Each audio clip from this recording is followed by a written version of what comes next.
పద.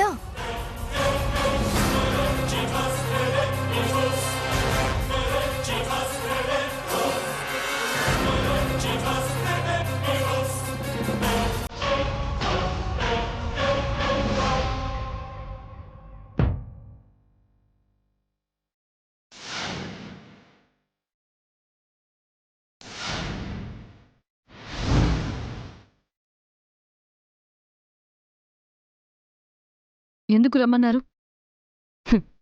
మీ మేలు కోరి మీకు అండగా ఉంటాను అంటే కోరి కోరి కీడెందుకు తెచ్చుకోవాలనుకుంటున్నారు?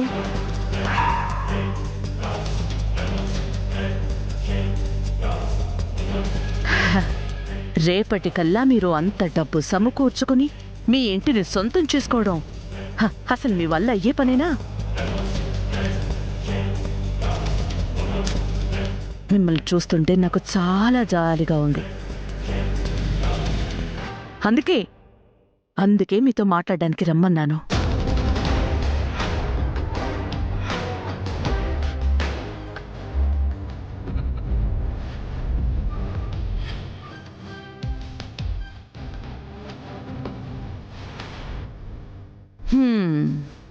మీ మౌనమే మీరు ఎంత దుర్గతిలో ఉన్నారో చెప్తోంది. ఇప్పటికైనా నేను చెప్పినట్టుండండి. ఈ ఇంట్లో ఉండి కష్టాలు అనుభవించే బదులు నేను చెప్పినట్టు చేయండి.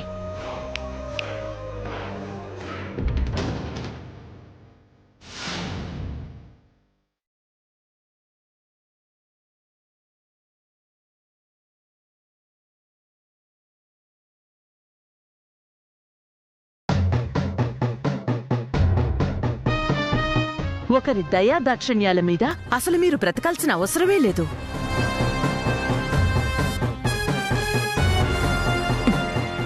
ఇందులో మీకు కావాల్సినంత డబ్బుంది.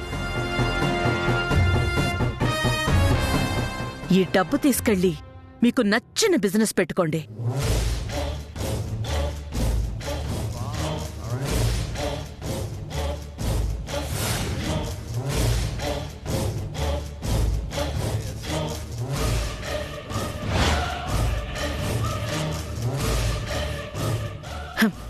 రేపు ఇంటి నుంచి బయటకు వెళ్ళాక కూడా మీరు మరో పంచన చేరి వాళ్లు వేసి ఎంగిలి మెతుకులు తినే బతకాలి.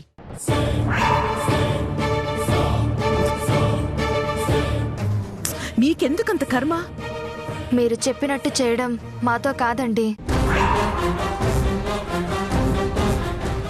ఎందుకంటే మా భర్తలు వాళ్ళ అన్నయ్య వదినలకి భక్తులు. వాళ్ళనొదిలి వాళ్ళెక్కడికి రారు. మేము మా మొగుళ్ళను వదిలి రాలేము.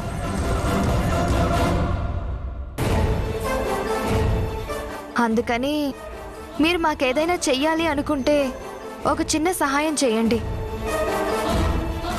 15 లక్షలేదో అప్పుగా ఇవ్వండి. తర్వాత మళ్ళీ మీకు తిరిగిచ్చేస్తాం. బిర్యానీ తినమంటే చద్దన్నం కోసం దేహీ అంటారేంటమ్మా?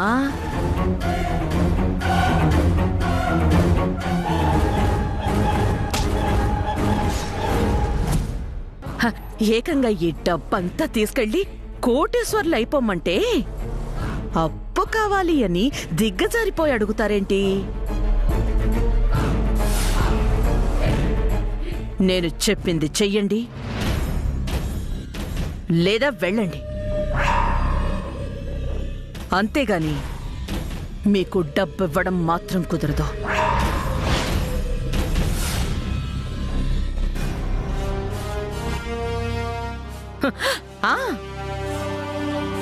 తర్వాత మీకు జరగబోయే పరిస్థితి ఏంటో చెప్పనా? మీరు జాతకాలు కూడా చెప్తారా?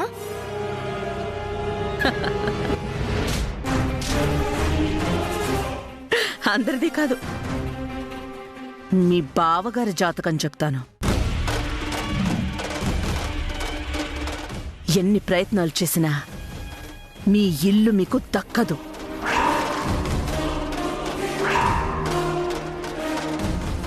నేనైనా కొంటానేమో గాని మీకు మాత్రం ఇల్లు దక్కనివ్వను.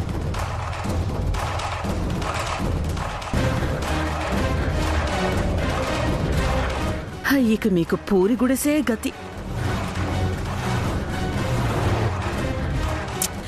రామరాజు సీతలు ఎక్కడైనా సర్దుకుపోతారు, కానీ పాపం మీరు అక్కడ ఒక్కరోజు కూడా గడపలేరు. మీరు బావుండాలి అంటే నేనిచ్చే ఈ ఆఫర్ తప్ప మరో అవకాశమే మీకు లేదు.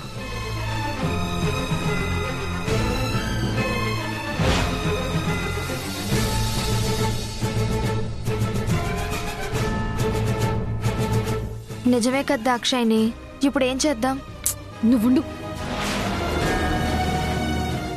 చూడండి శకుంతలాదేవి గారు, మాటలు అనవసరం. ఇస్తే డబ్బు అప్పుగా ఇవ్వండి, లేదంటే వదిలేయండి. మేమైతే మా వాళ్లతోనే ఉంటాం. ఎక్కడుండాలో ఎలా ఉండాలో అది మేం చూసుకుంటాం. మీ ఇష్టం. ఒక్క విషయం మాత్రం గుర్తుపెట్టుకోండి, నేను తప్ప మీకు వేరే దారే లేదు.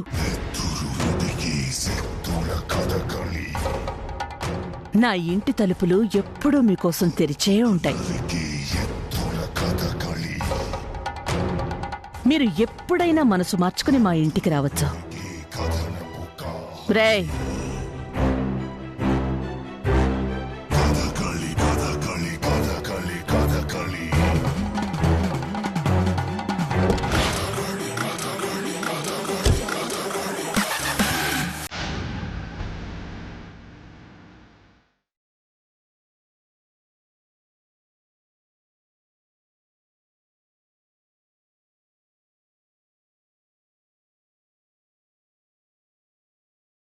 పద.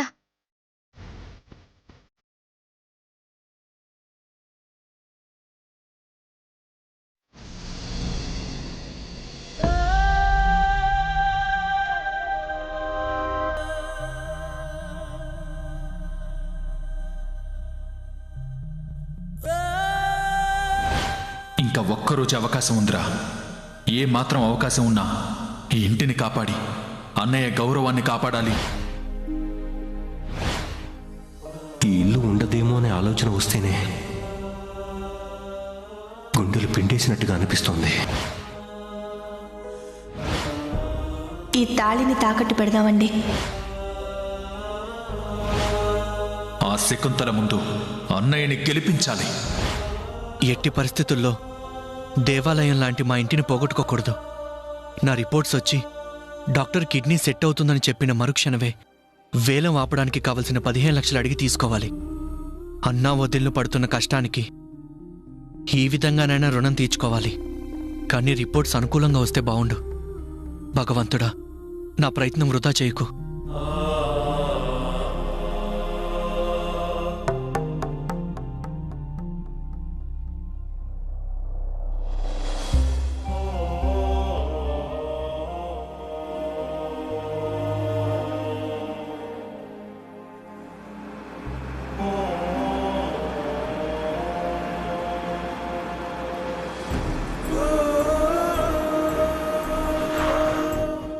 నాని ఇక్కడున్నాడేంటి?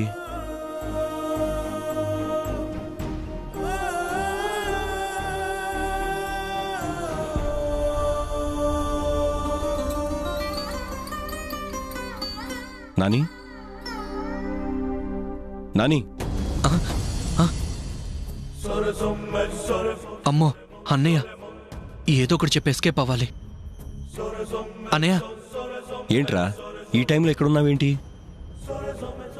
దేని గురించి అంతలా ఆలోచిస్తున్నావు? అన్నయ్యకి నిజం తెలిస్తే అస్సలు ఒప్పుకోడు. సరికాదు, తప్పని తిడతాడు. ఎలాగో మేనేజ్ చేయాలి. నిన్నేరా అడుగుతుంటే చెప్పవేంటి? అన్నయ్య, అన్నయ్య అది అర్థమైందిరా, డబ్బు గురించే కదా? అన్నయ్య అది నాకు తెలుసురా, మన ఇంటిని కాపాడుకోవాలని నాతో పాటు మీరు కూడా ఏదో ఒక రకంగా ప్రయత్నిస్తూనే ఉన్నారు. కానీ నీ వాలకం చూస్తుంటే నాకంటే ఎక్కువగా నువ్వే ఆలోచిస్తున్నట్టుగా ఉన్నావు. చూడనాని, నీకు ముందే చెప్పాను, ఎప్పుడు ఎలాంటి కష్టం వచ్చినా వాటిని నేను చూసుకుంటాను అని. నువ్వు ఇంటి గురించి, డబ్బు గురించి అనవసరంగా ఎక్కువగా ఆలోచించద్దు, సరేనా? ఎలా అన్నయ్య? నా దృష్టిలో అది ఇల్లు కాదు, సీతారాములాంటి నువ్వు వదిలినుండే దేవాలయం. అలాంటి దేవాలయం కళ్ళ ముందే పోతుంటే నేను తట్టుకోలేనన్నయ్య. అందుకే దాన్ని కాపాడుకోవడానికి నా వంతు ప్రయత్నం నేను చేస్తున్నాను. ఈ నా ప్రయత్నంలో నేను ఖచ్చితంగా సక్సెస్ అవుతాననిపిస్తుంది. అన్నయ్య, ఇంకా సేపట్లో నేను 15 లక్షలు సంపాదిస్తానన్నయ్య. 15 లక్షలు నువ్వు సంపాదిస్తావా? ఏం మాట్లాడుతున్నావురా? అసలు అంత డబ్బు ఎలా సంపాదిస్తావు? రేయ్, నిన్నేరా, మాట్లాడవేంటి? అంటే అన్నయ్య అది చూడనాని, నీ వాలకం చూస్తుంటే నాకేదో నువ్వు తప్పు చేస్తున్నావు అనిపిస్తోంది. అయ్యో, అలాంటిదేం లేదన్నయ్య. మరి అంత డబ్బు ఎలా వస్తుందని అంత నమ్మకంగా చెప్తున్నావురా? చూడనాని, ఇంతకుముందు కూడా నువ్వు ఇలాంటి తొందరపాటు పనులు చేసి జైలుకి వెళ్లేదాకా చేసుకున్నావు, గుర్తుంది కదా? మళ్ళీ అలాంటి పనులు చేయాలని చూస్తున్నావా? లేదన్నయ్య, ప్రమాణ పూర్తిగా చెప్తున్నాను, నేను అలాంటి తప్పులు చేయట్లేదన్నయ్య. నువ్వు వదిన పడుతున్న కష్టానికి నా వంతు సహాయమే చేద్దామని ఆలోచిస్తున్నానే తప్ప నీకు తలవంపులు తెచ్చేవి, నువ్వు తలదించుకునే పని నేను ఎప్పటికీ చేయనన్నయ్య. నన్ను నమ్మన్నయ్య. నాకు తెలుసు నాని, కాకపోతే ఇంటిని దక్కించుకోవాలనే ప్రయత్నంలో నువ్వు ఏదైనా తొందరపాటు నిర్ణయం తీసుకుంటే దానికి నీతో పాటు మన కుటుంబం మొత్తం బాధ్యత వహించాల్సి వస్తుంది. అది గుర్తుంచుకోమంటున్నాను. తప్పకుండా అన్నయ్య. సరే, ఇంటికి వెళ్దాం పద.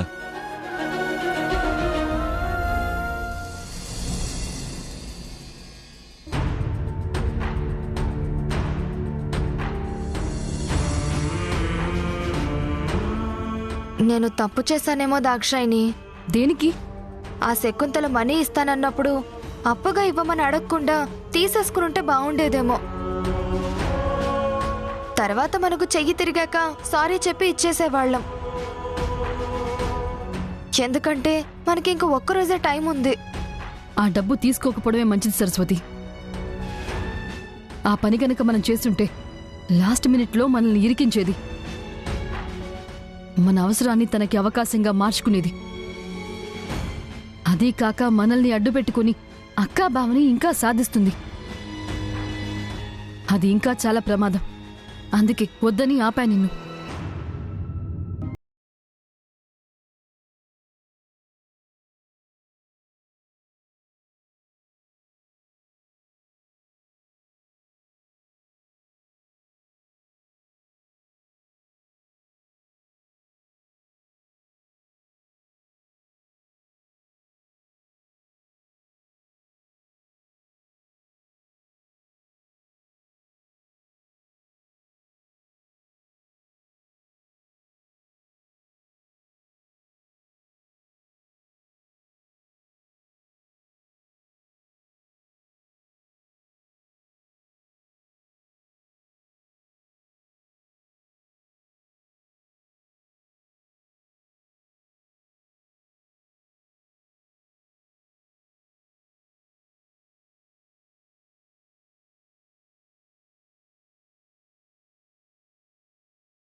మాకు చేయందిస్తాం అంటున్నారు.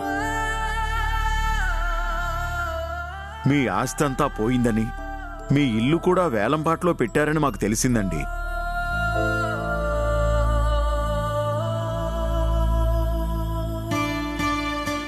మీకు నిలువ నీడ కూడా లేకపోతే మా గుండెలు తల్లడిల్లిపోతాయండి. మేము అది ఎలా సహిస్తాం?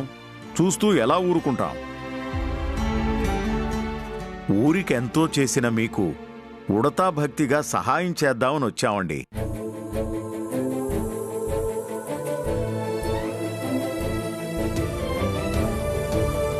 మీ అభిమానానికి చాలా సంతోషమండి.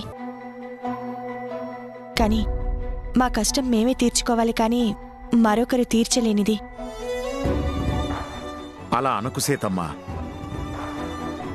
ఒక మనిషికి కష్టం వస్తే అది ఆ కుటుంబానికి సంబంధించింది. అదే ఓ మంచి మనిషికి కష్టం వస్తే అది ఊరందరిది.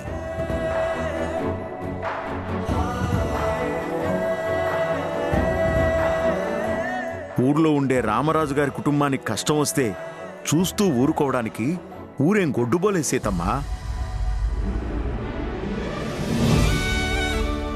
చేయి చేయి కలిపి ఆ బాధ తీరుస్తాం తల్లి. మీ వెన్నంటే ఉండి ఆదుకుంటాం. అంతా కలిసి తలా ఓ చెయ్యేసి వేలంపాటని ఆపేద్దాం అనుకుంటున్నాం.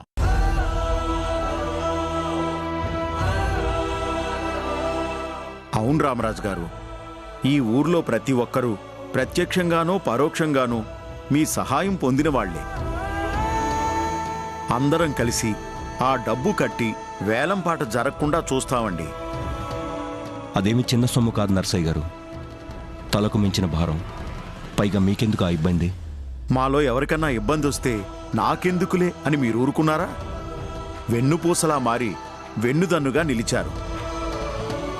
అదెంత పెద్ద సొమ్మైనా ఇద్దరు ముగ్గురు ఇవ్వాలంటే భారమేమో కానీ అందరం కలిస్తే అదెంత రామరాజు గారు? చినుకు చినుకు సమకూరి సముద్రంలా మారుతుంది. మీకు మేమున్నామండి. మీ ఇంటిని మేము ఎటూ పోనివ్వం రామరాజు గారు. మీకెందుకు నర్సయ్య గారు ఆశ్రమ? మీరెవ్వరినీ నోరు తెరిచి సహాయం అడగరు. మాకు అవకాశం వచ్చినప్పుడు కాదనకుండా చెయ్యనివ్వండి రామరాజు గారు. ఇది ఊరందరి నిర్ణయం. మేము ఆ డబ్బు కట్టేస్తాం. ఇంక మీరేం మాట్లాడకండి.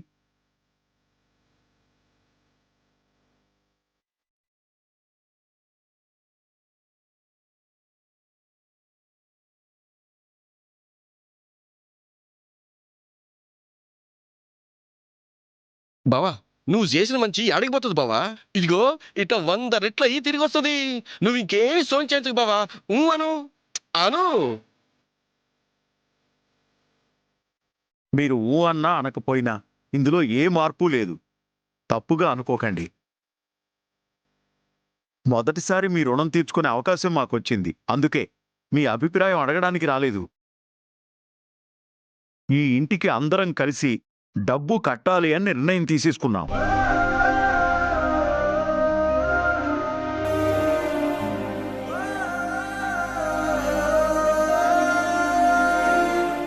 అందుకు ఏర్పాట్లు కూడా చేసేసుకున్నాం.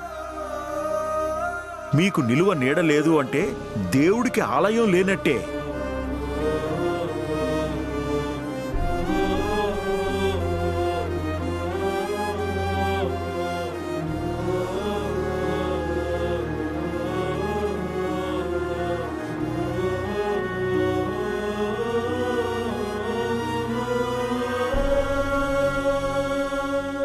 మీకు చేతులెత్తి దండం పెట్టడం తప్ప మీ అభిమానానికి వెలకట్టలేను.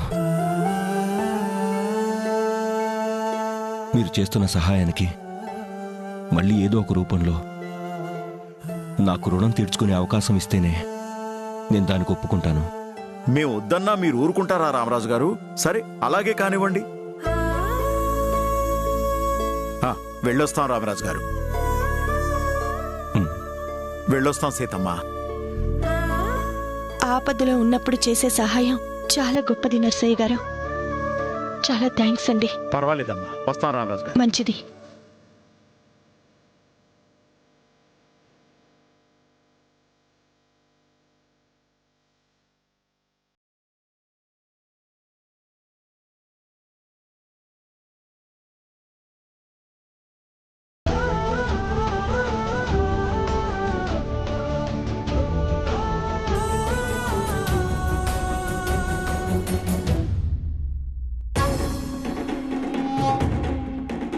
ఏంటి, ఓకేనా?